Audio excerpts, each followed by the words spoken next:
Politician बहुत परेशान है आपसे कि आप उनके पीछे पड़े रहते हो इसका क्या कारण? पील पुलिस का बजट ਤੁਸੀਂ 23% इंक्रीज किया। सेफ्टी कितने है जब प्रीमियर की गड्डी चोरी होती है तो आम लोगों का की हाल है। एक तो स्काई हाई प्रॉफिट है, तो पता कि ब्रैम्पटन का प्रॉफिट जो टैक्स है 2024 तक 6.4% बढ़ाया सी और अब जो 2025 का बजट है इससे 8.4% बढ़ाया है। मान लो तो ड्राइवे है तो you want to beautify your driveway and you want to extend for 1 feet, तो उसकी जो फीस है तो जो फीस होती थी तुसी सुन के हैरान होंगे, वो फीस पहले $720 होंगी। पहले कब, कितने साल पहले? दिसंबर 2024 तक। 24 तक, ओके। 2025 जो ही शुरू हुआ है इन्होंने वो जो फीस है वो करीब $11,949। जो ईमेल का जवाब भी नहीं देंगे। आपने किसको ईमेल की? देखो मैं मेयर ने की, सारे के सारे काउंसिल मैंबर ने की और मैं जो लीगल डिपार्टमेंट है या एनफोर्स डिपार्टमेंट उन्होंने भी की। जो उनके खास बंदे होंगे जो उन्होंने हवन ते बुलाते हैं, पाठ ते बुलाते हैं, जो उन्होंने फार्म हाउस की गैदरिंग ते बुलाते हैं, उनकी सुनते क्योंकि वो सारा वोट बैंक तक।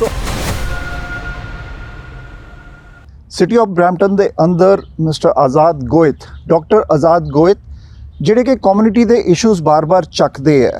टाउन हॉल्स भी बहुत कीतियां, क्राइम के उपर भी इन्होंने टाउन हाउस की, प्रॉपर्टी टैक्स के उपर किया और काफ़ी लोगों के नाल जुड़ के उन्होंने जी आवाज़ है वो सामने लेके आते हैं। साढ़े इलैक्टेड जोड़े ऑफिशियल्स है उन्होंने तो भी सवाल करने का जोड़ा सिलसिला है मिस्टर गोयत का वो चलता रहता है। ये की सही की नहीं, लेकिन आ टाउन हॉल और मीटिंग्स के जरिए पता चल सकता है कि कंसर्नस की है। साढ़े नाल मिस्टर आज़ाद गोयत, डॉक्टर आज़ाद गोयत जिहड़े कि 21 जून को एक होर टाउन हाउस और प्रोटेस्ट लेके आए हैं। की कारण है कि इन्होंने प्रोटेस्ट या टाउन हॉल करनी पई? Azad ji welcome to the show. Nitin ji thank you so much, thanks for having me. देखिए जो 4 मेन मुद्दे हैं जिन पॉइंट असी गल करनी है। एक तो स्काई हाई प्रॉफिट टैक्स, तो पता कि ब्रैम्पटन का प्रॉफिट जो टैक्स है 2024 तक 6.4% बढ़ाया सी और अब जो 2025 का बजट है इससे 8.4% बढ़ाया है और नाल के नाल 1% जो है तो पता भी हॉस्पिटल की जो लेवीज है उस वास्ते भी जो ब्रैम्पटन के रेजिडेंट पे करते हैं। तो जो लाइफ है, देखिए प्रॉफिट टैक्स बढ़ाना कोई बुरी गल नहीं है, इन्फ्लेशन बढ़ती है, महंगाई बढ़ती है, तुम बढ़ा सकते हो, लेकिन जब इन्ने पद्धर ते तुसी बढ़ाते तो पैसा जाता कितने है? तुसी जो सिटी हाल दे जो प्रोजेक्ट्स है वो तो कैंसल हो रहे हैं। जो कैपिटल इन्वेस्टमेंट है वो बिल्कुल कम होती जा रही है, ऑलमोस्ट नियर टू बोन आ गई और लेकिन पैसा तुसी प्रॉपर्टी टैक्स बढ़ाई जाते हो। पील पुलिस का बजट तुसी 23% इंक्रीज किया। सेफ्टी कितने है जब प्रीमियर की गड्डी चोरी होती है तो आम लोगों का की हाल है। जब प्रीमियर की गड्डी चोरी हुई तो प्रीमियम बोलते हैं कि भाई मैं I he start crying, but what about the ordinary public? और जो दूसरा इशू है वो एक बहुत बड़ा मुद्दा है जी। देखिए एक होता माइनर वेरिएंस, तुसी अपनी प्रॉपर्टी से कोई माइनर चेंजेस करनी है। माइनर चेंजेस कैसी? माइनर जैसे मान लो तो ड्राइवे है तो you want to beautify your driveway and you want to extend for 1 feet, तो उसकी जो फीस है या तुसी एक एक्स्ट्रा पार्किंग स्पेस क्रिएट करना है जिससे पड़ोसी ने कोई प्रॉब्लम नहीं होती है ना, and this is with in the law. Okay. वो सारी सिटी जो है जितनी भी म्यूनिसिपैलिटीज हैं वो सारे की सारी अलाउ करती है इस चीज़ को। ठीक है। तो जो फीस होती सी तुसी सुन के हैरान होंगे, वो फीस पहले $720 होती थी। पहले कब, कितने साल पहले? दिसंबर 2024 तक। 24 तक, ओके। 2025 जो ही शुरू हुआ है इन्होंने वो जो फीस है वो करीब $11,949, यानी करीब 1600% का वाधा। बट वो किसी चीज पे होगा पर्टिकुलर, ड्राइवे अगर एक्सटेंड करना है उसकी फीस है कि अगर विंडो चेंज करनी है उसकी भी एक फीस है? नितिन जी माइनर वेरिएंस काफी होती है, ड्राइवे भी उस भी चाहता है, उसके तुसी एक्स्ट्रा पार्किंग स्पेस क्रिएट करना थोड़े ड्राइवे तो उस वो भी आंदा है और तुसी मान लो बेसमेंट की विंडो बड़ी करनी है या तुसी जो बिलो ग्रेड डोर है तुसी वो लगाना है, जो कंप्लाइन है तुसी लगाना चाहते हो। तो ये काफ़ी सारी माइनर वेरिएंस होती है प्रॉपर्टी ते, लेकिन वो जो प्रॉपर्टी वेरिएंस होती है वो लीगल होती है। वो ये नहीं भी कोई इलीगल होती है। जब कोई सिटीजन जो है वो कंप्लाइंट होना चाहता है, वो लीगली सिटी तक परमिशन लेकर कोई चीज़ करना चाहता है, लेकिन सिटी उन्होंने कर दी पेनलाइज। 1600% का वादा इट नॉट एक्सेप्टेबल। 1600% का राइस, ओके। देखिए $720 पर एप्लीकेशन प्रोसेसिंग फीस निकल करता मैं, और वो अब करीब $12,000, $11,949। और जबकि देखिए देखना चाहा है कि मिसिसागा की जो फीस है, सिटी ऑफ मिसिसागा कितना चार्ज करता है? $800, ओके। वान कितना चार्ज करता है? करीब $1,300। सिटी ऑफ टोरंटो कितना करता है? $2,100। आपने ये सारा डाटा निकाला? आई सर्च्ड एवरीथिंग, ओके, ठीक है ना। और मैं जो है ना ये पहले भेजा भी है ना भी इतना एक्सेप्टेबल नहीं है। मैं काफ़ी रेडियो तो भी गया है, काफ़ी चैनल तो और भी गया, मैं आवाज़ चुकी कि भाई ये एक्सेप्टेबल नहीं है। लेकिन कोई भी देखो जो ब्रैम्पटन के जो काउंसिल मेंबर है दे आर नॉट रिस्पॉन्सिव, जो ईमेल का जवाब भी नहीं देंगे। आपने किसको ईमेल की है? देखो मैं मेयर नो की सारे के सारे काउंसिल मैंबर नो की, और मैं जो लीगल डिपार्टमेंट है या एनफोर्स डिपार्टमेंट उन्होंने भी की मैं, क्योंकि I want to let the staff management to that what is happening in Brampton, because basically staff is proposing, क्योंकि स्टाफ ने प्रपोज की थी। लेकिन मैंने तो ये समझ नहीं आता नितिन जी, जो माइनर वेरिएंस की जो फीस है, अब देखिए एक एप्लीकेशन फीस है वो, अगर कोई बंदा $100 पर आवर ते काम करता, I am talking about high paid, okay, $100 ਤੇ ਵੀ काम करता है, उसनू उस एप्लीकेशन ਨੂੰ प्रोसेस करने वास्ते की 120 घंटे चाहिए। 120 घंटे वो काम करूँगा ता वो एप्लीकेशन अप्रूव होगी ना। तो this is the loot. City of Brampton is just penalizing the resident, because Brampton के जो लोग हैं इनोसेंट लोग हैं, महंगाई इन्नी बढ़ गई, महंगाई की इन्नी मार है, वो काम ते तुरे रहते हैं। हमने सुना है कि आज़ाद जी, हमने सुना है कि जो काउंसलर्स हैं या मेयर हैं वो लोगों की लिसन करते हैं, सुनते हैं, टाउन हॉल भी रखी है। आपने ये जो कंसर्न है उनके सामने रखे? नितिन जी, जब मैं ईमेल की हर एक नू ईमेल का जवाब नहीं आता। असी पिछे RL के बारे में किन्ना असी, मैं आज भी मेयर साहब नू जिथे मेयर साहब की पोस्ट आती है मैं उन्होंने कहता कि we want to meet you, give us the appointment time, let discuss, लेकिन कोई जवाब नहीं आता उनका। बेसिकली जो सही मुद्दे की गल करता ना वो उसके नाल गल नहीं करना चाहते, वो उनकी गल सुनते हैं जो उनके खास बंदे होंगे, जो उन्होंने हवन ते बुलाते हैं, पाठ ते बुलाते हैं, जो उन्होंने फार्म हाउस की गैदरिंग ते बुलाते हैं, उनकी सुनते, क्योंकि वो सारा वो वोट बैंक तक। So, आपका जो पहला मुद्दा है प्रॉपर्टी टैक्स राइज का, कितना बड़ा प्रॉपर्टी टैक्स? अब प्रॉपर्टी टैक्स 8.4% बढ़ा जी 2025 के बजट से। ओके, और बजट तक कट इन्ने लगे हैं। तुसी अगर सिटी ऑफ ब्रैम्पटन की वैबसाइट ते जाओगे, तुसी उत्थे पॉइंटर दा भी मैं एक रेफरेंस देना चाहता आर्टिकल का, तुसी उत्थे देखोगे ना, तुसी हैरान हो जाओगे भी 8% प्रॉपर्टी टैक्स बढ़ने के बाद साडा पैसा किथे जाता है। ओके, है ना। प्रोजेक्ट जो है वो डिले हो ही जाते हैं, या तो सिटी ऑफ ब्रैम्पटन एक चीप पॉपुलरिटी गेन करने वास्ते प्रोजेक्ट ਨੂੰ अनाउंस कर देंगे, फंडिंग होती नहीं। कौन से प्रोजेक्ट ऐसे आपने जो लिस्ट किए जो अनाउंस हुए नहीं? देखिए ब्रैम्पटन यू का तो हमें मालूम, ब्रैम्पटन यू का तो था ही जो $700 का था। मैं ब्रैम्पटन ट्रांजिट की गल करता 2025 है जो प्रोपोज्ड था वो थे 89 मिलियन की इन्वेस्टमेंट होनी थी, लेकिन वो घटा के 55 मिलियन कर दी। जो ब्रैम्पटन ट्रांजिट की जो बस की रिफर्बिशमेंट थी उसका भी 11 मिलियन था, वो भी इन्होंने काट के 3 लाख कर दिया। तो बेसिकली और भी बहुत सारे प्रोजेक्ट हैं, जैसे अपना जूम बस का प्रोजेक्ट है, उसके अंदर कितनी फंडिंग की थी। जो अपना टोरबरम रोड है उसकी इन्होंने इम्प्रूवमेंट करनी थी, उसका 11 मिलियन था, वो भी इन्होंने कट कर दिया। मतलब एक नहीं Nitin ji, it's hundreds of project that has been scrapped to zero, or they have been postponed from to 2026 or 2027। जो 2040 का विजन है वो ऑन ट्रैक है कि वो भी पेंडिंग है? नहीं, मैंने नहीं लगता जी एक ऑन ट्रैक कुछ भी इतने ब्रैम्पटन से कोई भी चीज़ ऑन ट्रैक नहीं है। और दूजा एक ब्रैम्पटन सिटी ने टेनिस कोर्ट बनाया सी इतने, टेनिस कोर्ट, वो जब टेनिस कोर्ट उसके पोस्ट आई थी करीब 6.8 मिलियन।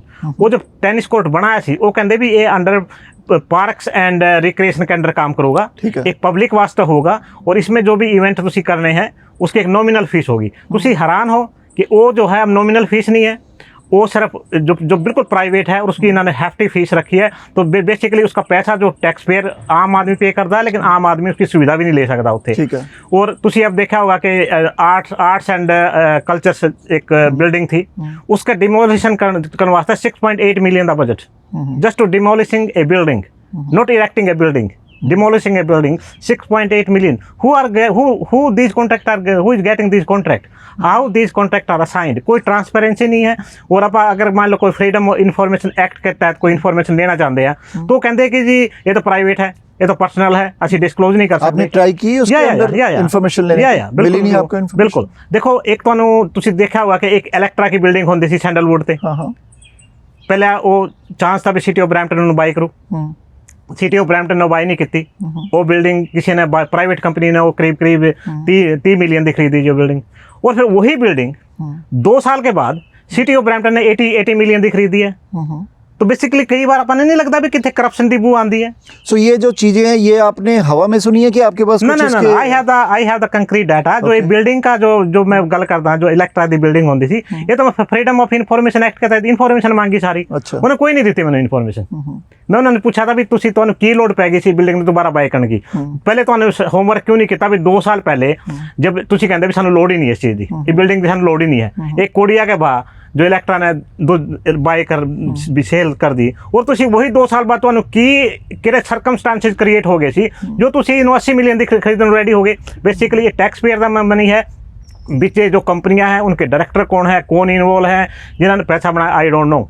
सो बेसिकली मैं यही कहूँगा कि भी सिटी हाल दे जो भी कॉन्ट्रैक्ट हैं वो बेसिकली मैं कहूँगा उन्हें बू आंदी कितने न कितने भी वो ठीक बट हर सिटी में अकाउंटेबिलिटी तो होती है, सो आपने ये नहीं कि सिटी ऑफ ब्रैम्पटन में भी अकाउंटेबिलिटी फैक्टर तो होगा नहीं। बेसिकली देखिए ये अनफॉर्चुनेट पार्ट है, एक होता है ऑफिस ऑफ ओम्बड्समैन, बिल्कुल वो एक ऐसी बॉडी होती है जो जो जो पॉलिटिक्स से दूर होती है, ठीक है ना, इंडिपेंडेंट बॉडी होती है और वो चेक रखती है इनके ऊपर। सिटी ऑफ ब्रैम्पटन ने आज तक ऑफिस ऑफ ओम्बड्समैन नहीं बनाया ब्रैम्पटन, आज तक पहले था अब नहीं है, नहीं बनाया नहीं कभी भी।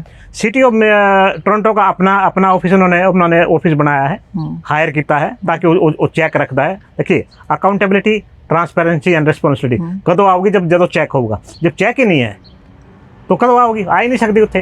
तो क्यों नहीं सिटी ऑफ ब्रैम्पटन अपना ऑफिस ऑफ ओम्बड्समैन सेटअप करता थे ताकि आपने प्रपोजल दिया मैं ईमेल लिखी अभी रिटर्न का बिल्कुल मैं रिटर्न च लिखा जी कि रिटर्न च मैं उन्होंने कहा कि भी तुसी क्यों नहीं करते, होना चाहिए क्योंकि सानू पता नहीं भी तुसी अकाउंटेबल हो ही नहीं, क्योंकि ईमेल का जवाब देंदे कोई इन्फॉर्मेशन मांगदे तुसी कहंदे फ्रीडम ऑफ इन्फॉर्मेशन एक्ट के तहत ਅਸੀਂ दे नहीं सकते। ठीक है, ये सारी तो आपने प्रपोज किया कि ऑफिस ऑफ ओम्बड्समैन चाहिए सिटी ऑफ ब्रैम्पटन, और ਅਸੀਂ ये भी उस मीटिंग ते जो 21 जून की मीटिंग होनी है वो भी ਅਸੀਂ कहना है कि भी सिटी ऑफ ब्रैम्पटन का ऑडिट भी होना चाहिए। ओके, सो आपने एक मुद्दा कंस्ट्रक्शन का रखा है कि डिले कंस्ट्रक्शन, वो क्या है? देखो कंस्ट्रक्शन एक इम्पोर्टेंट मुद्दा है, लेकिन कंस्ट्रक्शन से पहले मैं आपको एक चीज बताना चाहता हूँ। जो स्कूल जोन के अंदर जो कैमरे की गल करते हैं, स्कूल जोन ते जो साइन की गल करते हैं, सिटी ऑफ ब्रैम्पटन ने जगह जगह स्कूल जोन करके सेफ्टी के नाते इन्ने कैमरे ला दिते और इन्ने कैमरे ला दिते, लेकिन मैं फाइंड आउट किया है, बिल्कुल मैं फाइंड आउट किया है। मैं MTO का जो बाइला ऑफिसर है मेरी उसके नाल भी गल हुई है, जो MTO का बाइला ऑफिसर है उसने सिटी ऑफ ब्रैम्पटन के बाइला ऑफिसर नाल भी गल की है, कोई भी साइन वो कंप्लाइंट नहीं है। ओके, जिन्ने भी वहाँ पे साइन लगे स्कूल जोन से एक भी साइन कंप्लाइंट नहीं है। तुसी टिकट किस बात की देंदे हो जब तुम्हारे साइन कंप्लाइंट नहीं है? पहले अपने साइन कंप्लाइंट होने चाहिए ना। साइन कंप्लाइंट का मतलब ये है कि जो बाइला कहता है वो ये कहता है भी स्कूल जोन तक जब भी म्यूनिसिपलिटी को डेजिग्नेट कर दी है रोड में स्कूल जोन तक कोई भी साइन होगा स्कूल जोन की स्पेशली मैं गल करता बाकी की नहीं, वो जो साइन है वो electrically illuminated from with in, okay, मतलब उसके अंदर लाइट होनी चाहिए, उसके अंदर तक लाइट आनी चाहिए ताकि दूर से पता लगता लोगों को कि भाई इत्थे जो है ना ये स्कूल जोन है। आपने ये सजेशन दी है सिटी को? बिल्कुल जी, मैं काउंसलर्स को दिया, नहीं सारे काउंसलर ने भी दिया है, मेयर ने भी लिखा है, और मैं जो एनफोर्समेंट डायरेक्टर उन्हें भी ईमेल की है, और जो लीगल डिपार्टमेंट वो भी भेजा तो साइन जो है इलीगल है, नॉन कंप्लाइंट मीन इलीगल। ठीक है ना, की होंदा है की लेके आंदी है। एक काउंसलर का मैंने फोन भी आया सी, वो कहता जी ये तो ना प्रोविंस जो सानू कहती है वही कर दे। मैंने कहा तुसी प्रोविंस ने कह नहीं सकते कि तुहाडे जो साइन है ये कंप्लाइंट ही नहीं है। आपने सीसी प्रोविंस को की?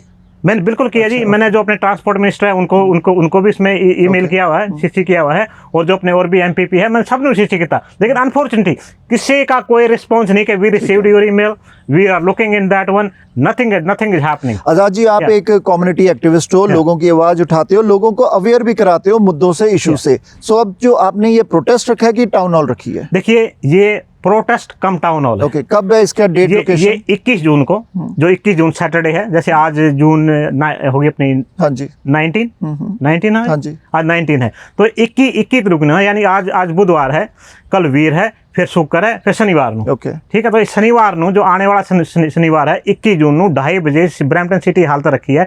और सिटी हाल के अंदर पार्किंग का कोई इशू नहीं है।